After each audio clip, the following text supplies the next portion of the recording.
Welcome to the Brain Picker Pro Show, live from Lake Wiley, South Carolina, and also in Charleston, South Carolina, is my good friend, and he's a mentor. He's a phenomenal guy, a real estate guy. I call him a real estate guru. I call him a business guru. He is somebody that has taught me a lot. He's very passionate about a lot of things. And when he's serious about something, you can tell, right? But Ron, welcome to the show, buddy. Man, I am happy to be here, buddy. The feeling is mutual. Thanks for that intro. I appreciate it. Yeah, man. I'm telling you what, man. I learned so much from you. You really don't know this, okay? But you and I mean, we've really only got to know each other really good. I feel like, in the past little while, being in a mastermind together, 2 masterminds actually together. Right. And, but, you're kind of like E.F. Hutton. When Ron speaks, people listen, right? Because you really are a rock star in what you're doing. And you and I have had these conversations. I mean, you're living the life now. I mean, there's a lot of guys out there that are building business and they're working really hard. And I'm one of them. And you've built a business and now you don't have to work hard, and you're doing what you want to do, living out on the beach in Charleston, South Carolina, and, riding your bike all the time and stuff like that. And I really appreciate who you are and what you stand for. And, man, I'm just looking forward to being able to prick your brain for the next 30 or 40 minutes or so and have you pour out into our listeners, because I know you got a lot of wisdom. Well, listen, I thank you for that. I am a little bit passionate about that particular topic, and I do, I guess I should preface everything that I may or may not say today by nothing that I say means that you don't have to work hard, right? Right. I mean, I believe that everybody feels like that if they just continue to work hard and work hard and work hard and then harder and harder and harder and harder without ever stopping to assess what they're doing, that they end up at the age where they wanted to stop working and they either can't or they don't know how. Right. Which is unfortunate, because that's not why any of us get into business. We get into business for any number of reasons. Mine was freedom. I don't know about everybody else, but mine was freedom. And freedom comes from the financial ability to be able to do what you want, when you want, with whom you want, and as often as you want. Wow. And think about that for a second. I think that's why everybody got into business. Otherwise, we go work for somebody else, right? That's exactly right. Now, before you jump in and tell people a little bit about your background, I want to read a few little, say a few little things about your background. I mean, I've got your bio here. I know a lot about you, but I wanted to be able to look at this. I mean, you're an investor. You're a real estate broker, national speaker, #1 best-selling author. Over the past 17 years as an investor, you've bought and sold thousands of properties through your companies. You've helped other people buy over 6,000 properties. You manage funds, investment funds, property management company. I mean, everything you've done just literally blows me away. And I'm really excited to be able to call you a friend, and I learn a lot from you every time we talk. So tell our listeners a little bit about your background, maybe how you got into real estate and how your businesses kind of grew and you branched off, because now you've got people that run everything from you, and you're not even in the same city. I mean, you were able to pick up and move. I'm not in the same state. Not in the same state. You were able to pick up and move your entire family to where you guys wanted to go, and you've got your team clear across the country, and they're running your businesses for you. So how did you get started, and how did you grow and get to the point where you are today? Well, I started like probably a whole bunch of people who are listening to this, and probably not unlike you guys started, Larry. I went to a seminar. I had just freshly been unemployed, not by my choice, and I had a young family. I had bills to pay, and I was trying to figure out how to make it work. I was reading some books. They steered me towards real estate, And then I saw that ad, the ad that still works today: millionaire real estate investor seeks apprentice. And I actually legitimately thought it was a help wanted ad. I didn't think it was a seminar thing. But I went and bought the seminar, and I learned. And I also learned at the same time my initial disdain for the coaching and seminar industry that's not done right, where people promise one thing and then they don't deliver. And it makes me really appreciate guys like you who do it right and who actually help people. But I will tell you that the guru who didn't do what he said he was going to do, he did teach me enough. So I got to give the guy, pretty good credit. He taught me enough to be able to go out and do this on my own. So while he didn't fund my deals like he said he was going to, right? I said, screw it. He said this thing works. Let me go try it at least. Let me give it a try. Right. So I did, and I made just under $20,000 on a flip in just under 30 days. And I never looked back, man. I went and got my brother, and I said, man, you need to come do this with me. We rehabbed houses. We wholesaled houses. We bought houses subject to. We did pretty much everything we could learn how to do. We did. And then we kind of accidentally got in the rental business because HUD changed their guidelines back in the early 2000s in Kansas City, where we were. And they made you have a year on title seasoning, right? Right. Because there was some fraud happening in Kansas City. And, man, we got stuck. We got stuck with properties that we had put tenants in. And we started talking to people who had rental properties because we were trying to figure this new business out, Right. And one thing that I realized was that those guys always had more time than me. And it sure seemed like they always had more money than me, So at that point when I started that, I realized that this rental business and what I had kind of accidentally stumbled into was a pretty good gig, and that more people should be doing it. And that when I told people about it, they gravitated towards it. And I noticed that there was a need for busy professionals who couldn't go out there. They don't have time because they didn't get fired yet, right? They don't have time like I did to go out and put these deals together. And that's where my current business, which I've been doing since 2005, was spawned. It was me filling the gap between education and implementation for people who wanted rental properties or income producing properties. So that's what my core business today does. We match investment properties with clients who are too busy to otherwise go get them on their own, and we do it all across the country. That's huge. In fact, it's kind of funny. You've been in the seminar business, but you, instead of going around teaching people and educating them, you actually go around and actually provide them with investments, right? Right. So instead of selling them, we kind of did it backwards, right? Yeah. We gave the education away for free because our product was the actual real estate. So we would go and educate people why you would want to buy rental properties, and then we would sell them the product on the back end, right? But that doesn't work so well for flipping and rehabbing and wholesaling, because you got to go out there and find deals, which means you got to learn how to do that. You have to actually, because I've done both.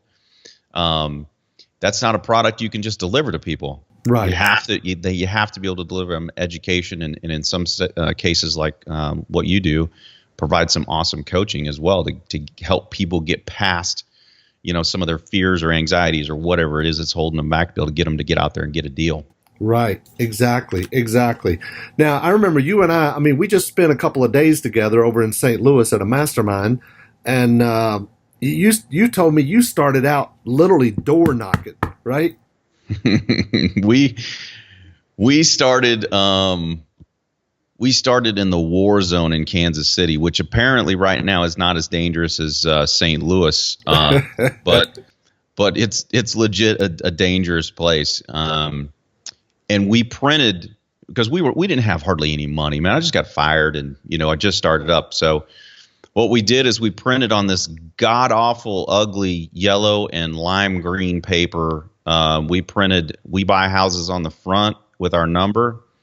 And then on the back, we printed, it was no money down, and then we listed our houses that we had for sale.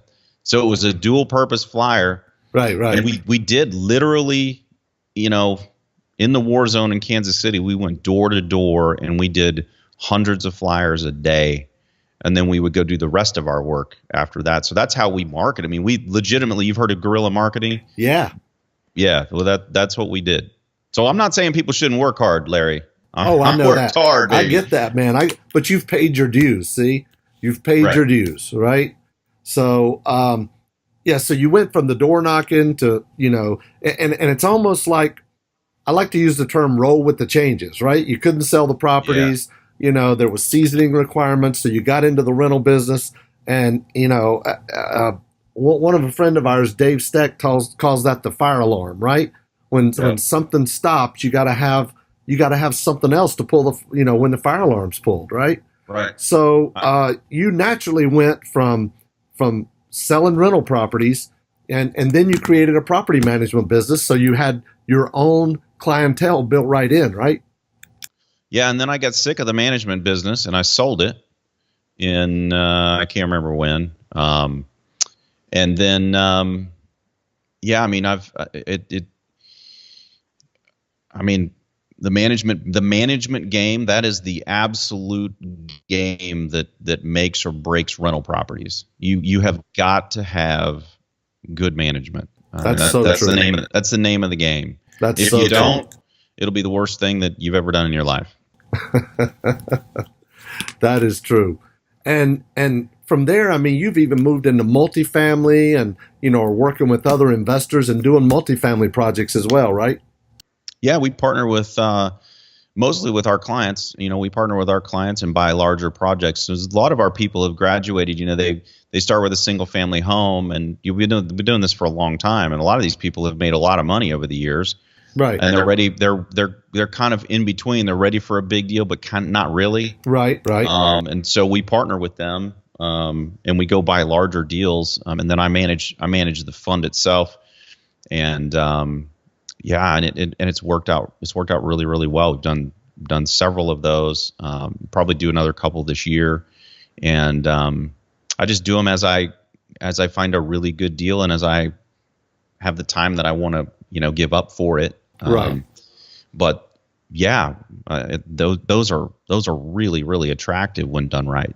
That's so true. That's so true. In fact, you and I went to a training together on multifamily not too long ago. I was just getting ready to say that I think sometimes people, when they're beginning, they think that the guys who have been doing this forever already know everything, so they don't go to trainings and they don't pay coaches. And well, you and I have seen each other at enough events that we know how much we paid for them to know that we pay a lot more money today than we ever did when we first started, not only to maintain but to learn, because in a big group of really smart people, you're going to learn something new, even if you think you know everything under the sun, which none of us really do. So that's right. Yeah, I've always said you don't want to be the smartest guy in the room. Right? No, that's the wrong room.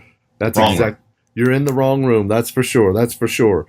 So tell us a little bit about business in general, because I've seen you.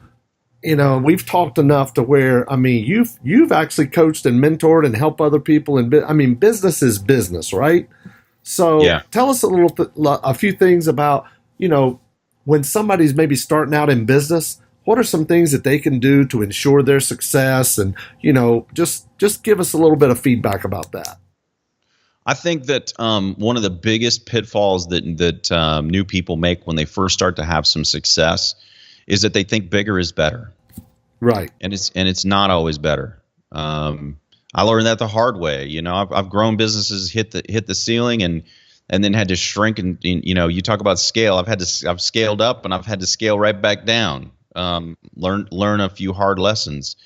But I think you get around other people, and unfortunately out there, everybody puts on their game face, right? When they go to an event, and you assume that everything is rosy and everybody else's, garden.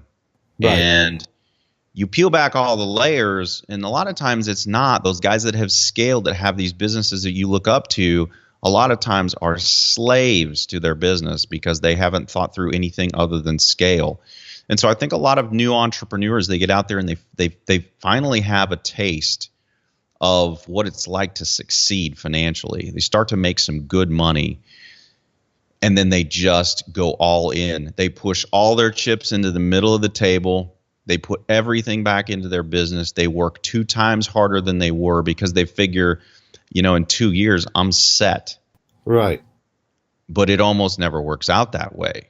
In 2 years, you've completely changed. I remember distinctly, Larry, we talked about this at the mastermind. I distinctly remember when $50,000 was an enormous amount of money on an annual basis to me. I mean, I looked up to people who made 50. And it's amazing how once you have a little bit of success, how the numbers change. And it's funny because if the numbers change that make you comfortable, something else changed, right? You bought a lot of stuff, you have more bills. And I think when people push all their chips in the middle, sometimes they go a little overboard, and it causes them stress. And a lot of times things don't end up in business exactly how you want. And since you put all your chips into the business, there's nothing left. And if it crumbles, it creates massive stress. And then I think as entrepreneurs, we think that the stress is just on us, but it never is. The stress is on our team, it's on our families, it's on our friends, it's on everybody we come in contact with, and that's unfortunate. So I think if there's one pitfall, that would be it. Bigger is not always better, and you can always get better before you get bigger.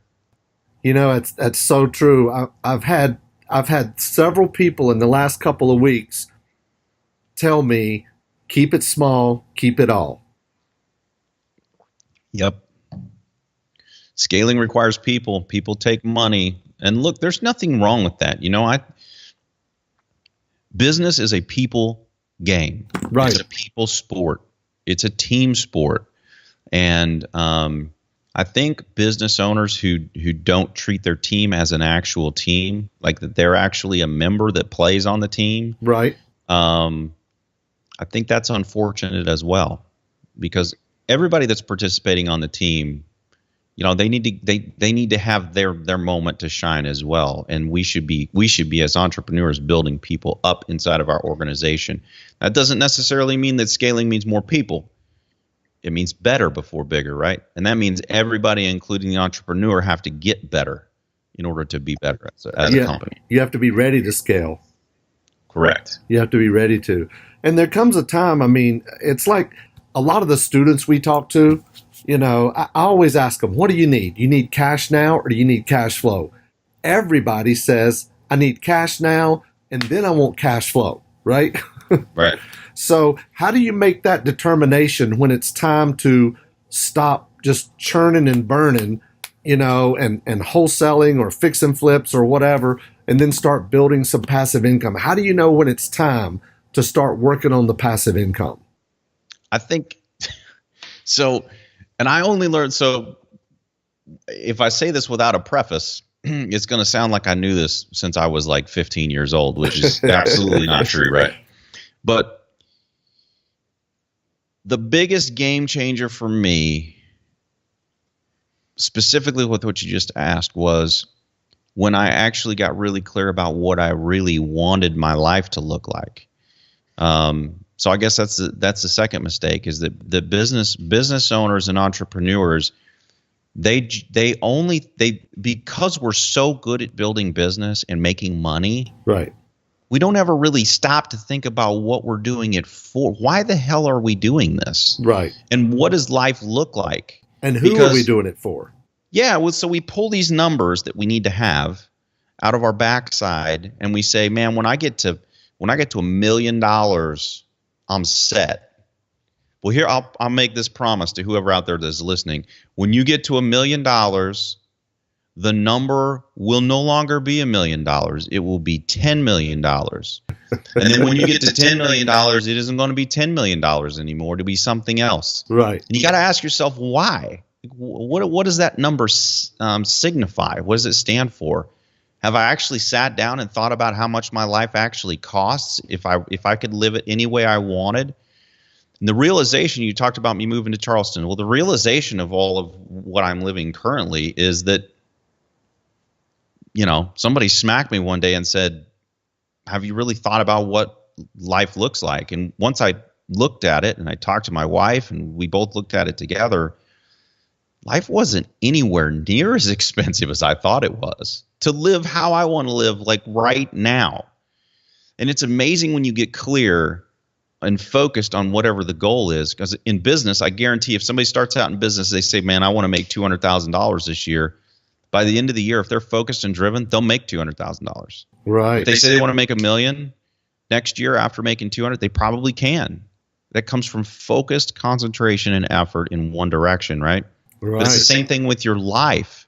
So if you know what it is you want and you know what it costs, how easy is it to go get it? It's really not that complicated. Right. Now, how do you know when to stop doing the cash and doing cash flow? I think it should all be done at the same time. That's a really good point. That is a really good point. I've seen a lot of investors that they're all about the wholesale, but also real estate is cyclical, right? So, like right now, our model is we're wholesaling everything to build up some cash reserves. So when everything goes on sale, we'll have a lot more buying power. Yep. Right. Yep. You mentioned about why are you doing this, and you talk to your wife, and that's the reason you're in Charleston right now. I think that's the difference between your business goals versus your family goals, and and we talk in one of our masterminds a lot about our personal vision, right? Right. And that's something that I don't mind telling people. That's something I'm still personally working on. I haven't really sat down and said, here's what I want to do on a daily basis. I've always been excited to be in the office, the camaraderie, hearing the bell ring, selling another house, buying another house. The bell just rang a few minutes ago. I don't know if you could hear it, but the bell just rang a few minutes ago. But, that's something I'm in the process of doing, and walk people through that process and what they need to do, because I'm sure there's a lot of people watching that are already in business. Maybe they're kind of, maybe they've already scaled, or maybe they're scaling and they're trying to push and get to that next level. But there's also some people that are brand new, and we don't want them to create a business that they become a slave to. We want them to eventually get to where, Ron Phillips is, hanging out on the beach all day long, riding his Harley, hanging out with his family, right? Right. Yeah. Right. Because that is all I do, Larry, is hanging out at the beach. And I ride my Harley to the beach, and then when I get sick of it, I ride it back home. I know you got stuff going on. Don't get me wrong. No, I get your point. Ron does what Ron wants to do. We both know that. I think that if I had known what I learned like 2 years ago when I first started, it would have been a heck of a lot easier for me to build a business that serves me way faster than I did, because I was just completely unaware. Like everybody else, I just thought that my business had to continue to get bigger and bigger and bigger and bigger.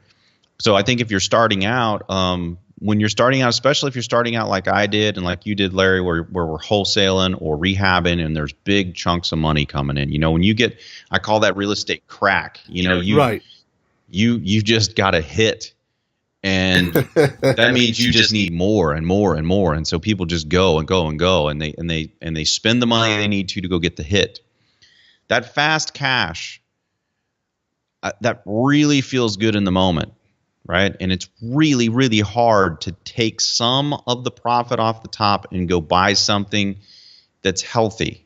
Right. Right. Because, you put it into the health terms, right? You ran 3 miles this morning. I saw your Facebook Live. You ran 3 miles this morning. That's something you do for your health, and long term that makes you feel good, and maybe in the moment a little bit, but it's not like taking a hit of crack, I would assume. I mean, I've seen it on TV. Right. It's an instant hit, right? Well, rental properties or cash flowing assets, they're not. They're a slow drip of something really good and positive. It's like vitamins. Right. And, your mom told you to eat your vegetables and take your vitamins and do all this stuff because it's healthy for you. Well, that's kind of like it is. I'm not suggesting to stop getting the quick hit. Right. I'm suggesting to take a little bit of the profit and put it into the slow drip machine. Because if you do, when the quick hit goes away like mine did, you won't be scrambling as much. You'll be able to sit calmly for a minute and really think about what's going on in the market and how you want to act instead of react to the situation. It gives you options and choices that before you didn't have. So the answer is you need both, but it doesn't have to consume your life. It doesn't have to destroy your family. And if you just don't get out of control with your expenses, meaning, buy the Bentley and all this stuff immediately, buy that stuff when you've got the money to spare. Like if you can pay cash for it and it doesn't hurt you or affect your life or anything like that, then go buy the Bentley. That's cool. Right. But don't get over leveraged to where it puts pressure on you to stay longer at the office and away from the people that you claim you care about. Man, that's huge. That is huge. I remember reading somewhere, someone asked Rockefeller one time, how much is enough? And his response was just a little bit more, right? Mm-hmm. Mm-hmm. So share with our listeners a little bit about how can they come up with a plan for their own vision and to determine how much is enough. Okay, this is going to be really simplistic. Good. I like simple. And I think it takes every year I do this, and actually after our last mastermind, I've just got mine back out to see which parts of my vision I'm not living very well. Right. My vision consists of a few different parts, but the simplified version is you need to sit down and think through if your life could look any way you want it to look. You got to take all the filters and the blinders off. Right. You got to completely remove business from yourself for a minute and just focus on how you would like life and put no limits on it either. Just go crazy. Whatever it is, if you say that's what you want, then you put it down. Right. If you're married, your spouse should do this too, but they should do their own. Separately. And you should do your own separate. And then you guys should come together and look at and see what already dovetails, right? Right.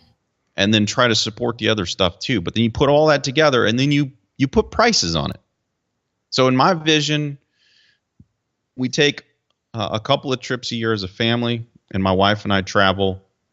We love to travel. So I put that on the vision. We also put some of the places we wanted to go so that we had price tags that we could associate with those. Right. Because everybody's vacation is going to be a different price tag. Sure. We have a place we wanted to go. We want to go live at the beach.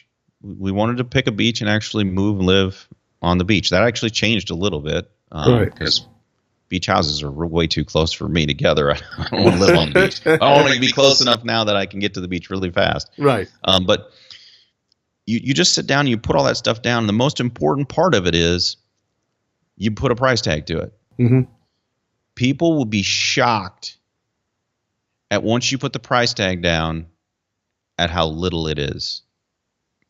I really believe that, especially if you've been in business for a while. If you've been in business for a while and you can already afford the Bentley, or you already have the Bentley, or you've already got the toys and the stuff, when you do yours, it's going to look different than the person who's probably just starting out, because you've already learned that getting the stuff really doesn't bring you that much joy. It's actually creating experiences with the people that you love.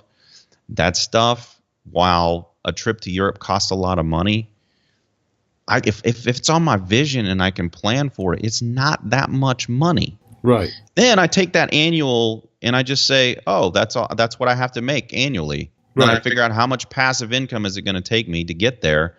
Once I have enough passive income to get there, not only do I not need the quick hits anymore, but I can consistently live my vision unless I change it. Right? Right. So from a financial perspective, what I learned when I did that exercise was that I didn't require that much money to do what I really wanted to do. Right. So is it safe to say, is it a good comparison, I guess, to say that everything you're talking about, creating your vision, your spouse or significant other creating their vision, coming together, putting a price tag to it, Would you call that the why? Yeah. Yeah. I mean, it's also the what. So it's the what because of the why. Right. Right. Because I mean, everybody says, you've got to have a why. What is your why? What is your why? So the vision is the why, and it drives everything else. right. Correct? Right. And I think it's really, that's why it's really important to not put the blinders on, not put the filters on the top of it, because I think a lot of people, here's the thing. You show up at the office every day, you work 18 to 20 hours a day, you sleep at the office sometimes, and you claim that the reason you're doing that is for your family, but you never see them. Could that possibly be your why? It can't, if you're being honest. It cannot possibly be why. Right. Right? It's what you've told yourself to convince yourself it's okay to do what you're doing, but it's not really why.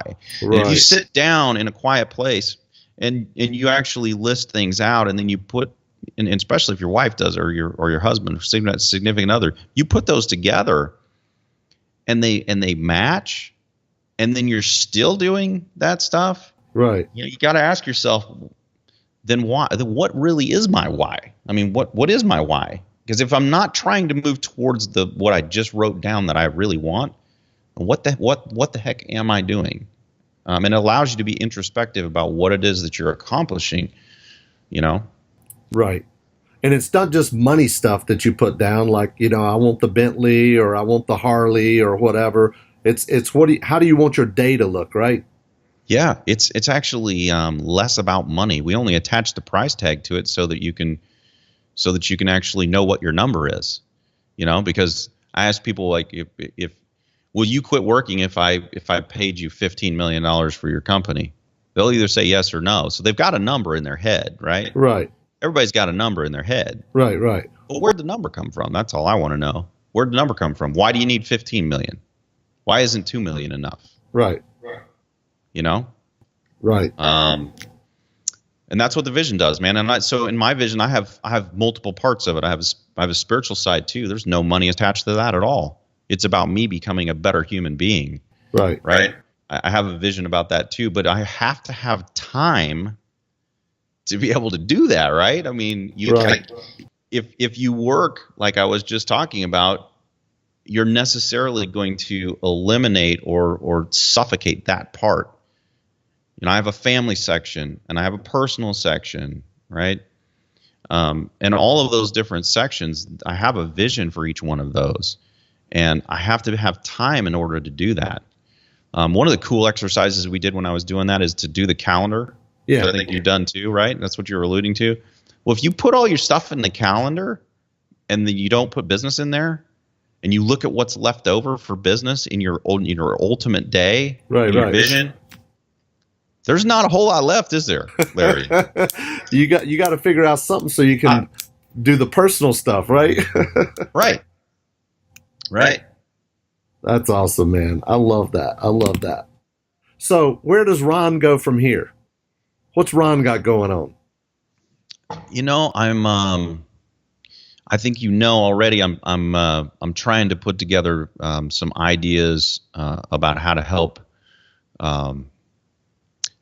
business owners and entrepreneurs like us learn this stuff before it's too late. Right. Because I was blessed to be in the right place at the right time to meet the right people who smacked me and woke me up. Yeah. Before I did irreparable damage to the parts of my vision, my family, my friends, myself, and I see it all over the place, Larry. I know you do too, man. I see it all over the place. Yeah, absolutely. There's entrepreneurs that are just, on the outside, all entrepreneurs tell you everything rocks. Everything is awesome. We're killing it. We're crushing it. Everything's amazing. And on the inside, they're wondering how the hell to get off the treadmill. How do you stop this machine that I've built? And I don't know. In some way, I want to be able to help entrepreneurs be able to figure out how to make that change, so that they can live a little bit of a better. They deserve to live a better life than they're living. That's huge. There's a lot of people out there that are just pushing, just grind, grind, grind, grind, grind, and work hard and 10x everything, 20x everything, right? Right. And Yep. and they're going to look up, and their families either left them or they don't. I mean, I remember a time when I was traveling so much that I would walk in the door and they wouldn't even notice. I just, oh, Daddy's home, right? And that really got to me. It was like no Yep. big deal. I was coming or going or whatever. And that really hit home to me. And even just recently as the last couple days, I came to a lot of realizations. So, Ron, when you start that, man, I'm in.